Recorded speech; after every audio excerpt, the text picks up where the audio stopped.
नमस्कार, good evening. मैं हूं विक्रांत गुप्ता, चेतन जी स्टूडियो में। हार से मत हारना।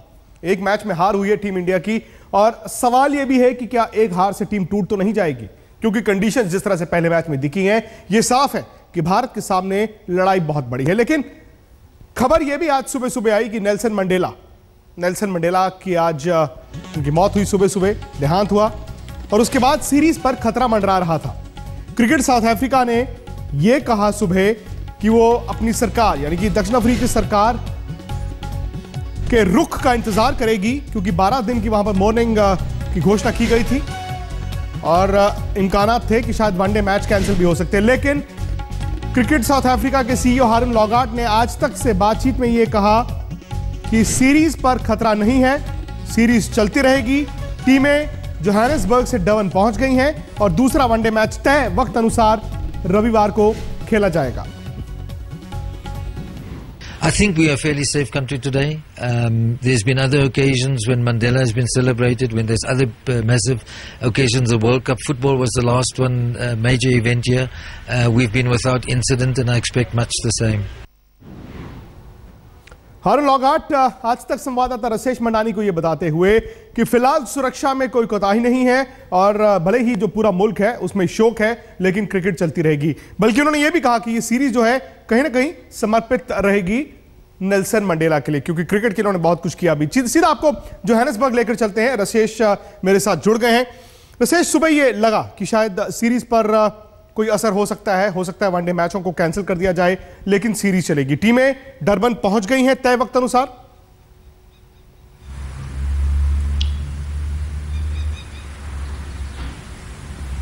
जी बिल्कुल विक्रांत, दोनों ही टीमें डरबन पहुंच गई है। कल समय अनुसार भारतीय टीम का प्रैक्टिस सेशन भी है, जो प्री मैच पीसी होती है वो भी धोनी को कल करनी है। और अब दक्षिण अफ्रीका के क्रिकेट बोर्ड ने भी ये साफ कर दिया है कि उन्हें कोई एडवाइजरी ऐसी सरकार की तरफ से नहीं आई कि क्रिकेट में कोई रोक हो। यहाँ पर एक बड़ी रग्बी प्रतियोगिता भी चल रही है, उस पर भी कोई रोक नहीं लगाई गई है। तो अब तक अंदेशा यही है कि खेल पर कोई बाधा नहीं होगी, और देश में भी कोई ऐसा माहौल नहीं है जिससे खेल पर कोई नेल्सन मंडेला के देहांत का कोई असर हो। आप रसेश लाइन पर रहे, क्योंकि ये बात तो सीरीज को लेकर हम कर रहे थे, लेकिन अब सीरीज यानी कि क्रिकेट की बात भी होगी। चेतन जी, बहुत बुरी हार हुई है टीम की। पहले तो ये हार देख लें और उसके बाद बात करेंगे कि हार से कहीं टीम हताश तो नहीं हो जाएगी, हार से कहीं टीम डर तो नहीं जाएगी।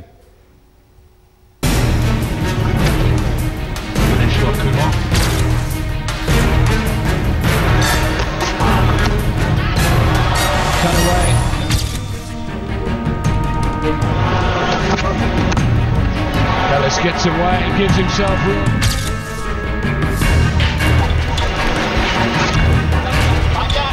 Oh, that's one thing. That's a funny spot. 217 and we gave away 350, so if I weigh that, maybe the bowling was slightly worse than the batting. न कोई लाग लपेट और ना ही कोई बचाव। कप्तान धोनी ने जोहानिसबर्ग में करारी हार का ठीकरा सीधे सीधे गेंदबाजों पर फोड़ दिया। अक्सर अपने खिलाड़ियों को डिफेंड करने वाले कप्तान ने अपने गेंदबाजों को इस हार से सबक लेने को कहा है। I think overall it was a bad performance, and it started with the bowlers initially, because I felt this wicket was not really a 300 plus wicket. I think we didn't really start well. We were supposed to bowl slightly up and the wicket would have done the rest.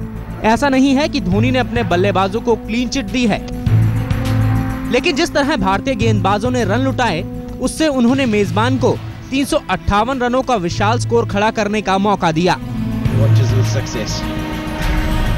उसके बाद बल्लेबाजों के पास विकल्प कम ही बचे थे, क्योंकि दक्षिण Africa की तगड़ी गेंदबाजी के खिलाफ इतने बड़े स्कोर का पीछा करना करीब करीब नामुमकिन ही था। वॉन्डरर्स की उछाल भरी विकेट पर भारतीय गेंदबाज बिल्कुल कमाल नहीं दिखा पाए। नई गेंद से विकेट नहीं मिली और डेथ ओवर्स में भी बड़े रन्स बने। ऐसे में जब कप्तान धोनी भी हार के लिए सबसे ज्यादा जिम्मेदार गेंदबाजों को मानते हैं, दबाव अब भारतीय युवा पेस अटैक पर है। हालांकि सच तो ये भी है कि भारतीय खिलाड़ियों को दक्षिण अफ्रीका की कंडीशंस में ढलने के लिए वक्त बहुत कम मिला। You love to come here, have a few days, practice, play a few games. But, international schedule nowadays doesn't really permit that. The reason being, we play throughout the year. इस factor को धोनी ही नहीं बल्कि विरोधी कप्तान भी मानते हैं। It's certainly very important to start off the series like that. We know it's not easy for countries, especially subcontinent countries, to tour to South Africa, and it's important never to allow them to gain a bit of momentum going into a series. So we felt that the first game was always going to be important. Doesn't mean that we are certainly going to win the series or anything like that. We know a hell of a lot of hard work ahead, because they are certainly a world-class team, still number one team in the world. They will definitely bounce back with when it comes to Durban, the next game. हालांकि एक हार से team India के सारे रास्ते बंद तो नहीं हुए हैं, लेकिन अब मेहमान के पास ना तो ज्यादा मौके हैं और ना ही गलती की कोई गुंजाइश। अगले मैच में अगर पलटवार ना किया तो वनडे सीरीज तो भूल ही जाइए, टेस्ट सीरीज में भी मेजबान वापसी का कोई मौका नहीं देगा। रसेश मंडानी, जोहानिसबर्ग, आज तक। सही बात है, जब आप 3 वनडे मैच की सीरीज खेलते हैं और पहला मैच हार जाते हैं तो गलती की गुंजाइश ना के बराबर है। लेकिन चेतन जी, सवाल यह है कि आप सुधरेंगे तो कहां सुधरेंगे? ठीक है, 2 दिन आप पहले गए हैं, 2 अभ्यास सेशन में साउथ अफ्रीकन पिचेस की तैयारी नहीं हो सकती, और हमने ये भी देखा कि उन्होंने घास छोड़ा विकेट पर। विकेट बहुत हार्ड थी, आमतौर पर वनडे मैचों में इतनी बाउंस नहीं होती, लेकिन बाउंस थी। दक्षिण अफ्रीका शायद खुंदक से खेल रहा है। गेंदबाजी या बल्लेबाजी ज्यादा बड़ी चिंता आपके लिए क्या है? कप्तान ने यह कहा है कि गेंदबाजी ज्यादा बड़ी चिंता है। नहीं, देखिए, मेरे लिए तो दोनों ही चिंता है। बॉलिंग भी अच्छी नहीं की हमने और बैटिंग भी नहीं अच्छी की है। अब बैटिंग में यदि हम कहते हैं कि बैटिंग में आप 217 रन बना रहे हो सिर्फ, बैटिंग में भी अभी आपकी बैटिंग अगर चलती है तो कम से कम 275 के आसपास पहुंच जाते, तो मैं कहता कि बैटिंग फेल नहीं हुई है। बॉलिंग में मैं मानता हूं कि हमने रन ज़्यादा दिए हैं, और थोड़ा सा जो फास्ट बॉलर थे खास करके हमारे, वो थोड़े बह गए, वो ज़्यादा शॉर्ट बॉल करने लगे, लाइन उन्होंने बराबर नहीं डाली। हमको ये मानना पड़ेगा कि हमारे जो फास्ट बॉलर हैं उनके पास पेस नहीं है, उनके पास तेज़ी नहीं है, और वो इतना बाउंस नहीं ला सकते हैं। नहीं, लेकिन तो सवाल ये भी है ना कि आपके पास एक ऐसा तेज गेंदबाज है जो बाहर बैठा हुआ है, उमेश यादव। वो 145 की स्पीड से अगर गेंदबाजी कर सकते हैं, वो बाहर क्यों बैठे? क्योंकि भुवनेश्वर और मोहित, आप 2 गेंदबाजों को जो कि एक ही तरह के एक साथ 11 में कैसे उतार सकते हैं इन कंडीशंस में? देखिए, एक फास्ट बॉलर तो हमारे पास होना चाहिए, लेकिन साथ में ये भी कहूँगा कि जो हमारे दूसरे भी बॉलर थे, भुवनेश कुमार, आगे बॉल करते हैं, आप आगे बॉल करके डेविएशन कराइए ना, बॉल स्विंग कराइएगा। हम लोग हमारे बॉलर जो हैं थोड़ा बाउंस जरा दिखा दिया तो फिर थोड़ा सा शॉर्ट बॉल ज़्यादा करने लगे। और हमको ये भूलना नहीं चाहिए कि साउथ अफ्रीका के जो बैट्समैन हैं वो बाउंस के, फास्ट बॉलर के आदत है। हमारे पास इतना पेस नहीं है, तो इसलिए कट और पुल शॉट बहुत अधिक जो है रन जो है वहाँ पर हमने लुटा दिए। और बैटिंग की भी बात करें दर्शकों को, चेतन जी, क्योंकि इन्होंने बहुत रन बनाए हैं ऑस्ट्रेलिया में, तब साउथ अफ्रीका तो क्रिकेट नहीं खेलती थी, लेकिन ऑस्ट्रेलिया में चेतन जी बहुत रन बनाए हैं। लेकिन अगर बल्लेबाजी पर नजर डालें, कल जो बल्लेबाजी पर नजर डालें, बल्लेबाज ऐसे नहीं थे जो लाइन में आ रहे थे। आप तेज गेंदबाजी खेलने के लिए आपको गेंद के पीछे तो आना पड़ता है। धोनी एक ऐसे बल्लेबाज थे, वाहिद बल्लेबाज, जो शफल कर लाइन गेंद की यहां ले रहे थे, बाकी जो बल्लेबाज थे वो दूर से खेल रहे थे। अब ये टेक्निकल आपको जो चेंजेस है अपने खेल में, वो तो करनी पड़ती है। बिल्कुल करना है। देखिए, बाउंसी विकेट हो, तेज विकेट, बाउंसी विकेट हो, बहुत सिंपल है। बैक, अक्रॉस और साइड डाउन, आपने साइड डाउन खेलना है। आप स्क्वायर हो गए, मुड़ गए आप इधर, फिर आपको कोई चांस नहीं है। पारी में विराट कोहली और रोहित शर्मा शुरू में वो स्क्वायर ही खेल रहे थे और दूर ही खेल रहे थे। देखिए, आप स्क्वायर आप नहीं खेल सकते, बाउंसी विकेट के ऊपर आपको साइड में आना पड़ेगा, क्योंकि साइड में आप रहते हैं। यदि आप साइड ऑन जब आप खेलते हैं तो आपके पास चॉइस होती है कि बॉल थोड़ी सी आउटसाइड दी ऑफ स्टंप हुई, बाउंसी में है तो फिर बॉल ऊंची जाइए तो आपको कट शॉट खेल सकते हैं, और ज़रा ज़्यादा ऊंची आती है शरीर के पास है, फिर आप हट सकते हो, लाइन से हट सकते हो। लेकिन एक बार आप स्क्वायर ऑन हो गए तो फिर आप लाइन से हट ही नहीं सकते, और फिर आपके ग्लव पे बॉल लगेगी और फिर आपको परेशानी होगी। तो इसमें थोड़ा सा सुधारने की आवश्यकता है। आपको एडजस्टमेंट, देखिए, एडजस्टमेंट करना बहुत ही जरूरी है। Wicket to wicket, country to country आपको एडजस्टमेंट करना है, और वही खूबी है क्रिकेट की, खूबी वही है। और ये भी है, ऐसा नहीं है कि वापसी नहीं हो सकती, वापसी हो भी सकती है। लेकिन रसेश, हम तो टेलीविजन पर ये मैच देख रहे थे, और देर रात जब ये मैच चल रहा था, टेलीविजन भारतीय वक्त अनुसार बुलरिंग जोहानिसबर्ग में बाउंस को देखकर, तेज गेंदबाजी को देखकर थोड़ा सा डर लगता था। आप मैदान में थे। इसके बाद अगला मैच डरबन में है, किंग्समीड में है, जहां पर सिर्फ बाउंस नहीं होता, सीम और स्विंग मूवमेंट भी होती है, क्योंकि समंदर के बहुत साथ है वो स्टेडियम। कंडीशंस और मुश्किल हो सकती हैं भारत के लिए।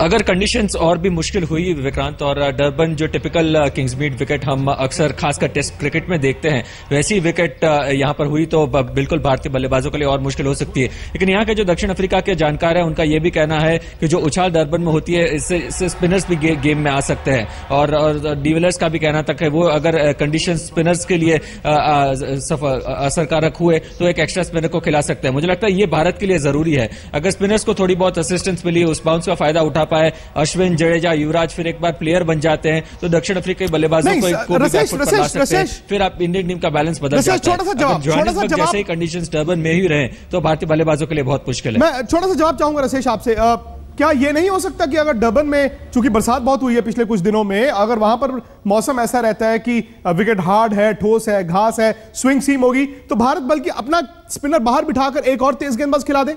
क्या ये बेहतर नहीं होगा? वहां की साइड बाउंड्री भी बहुत छोटी है, स्पिनर्स के लिए तो वैसे भी गेंद डालना बड़ा मुश्किल है।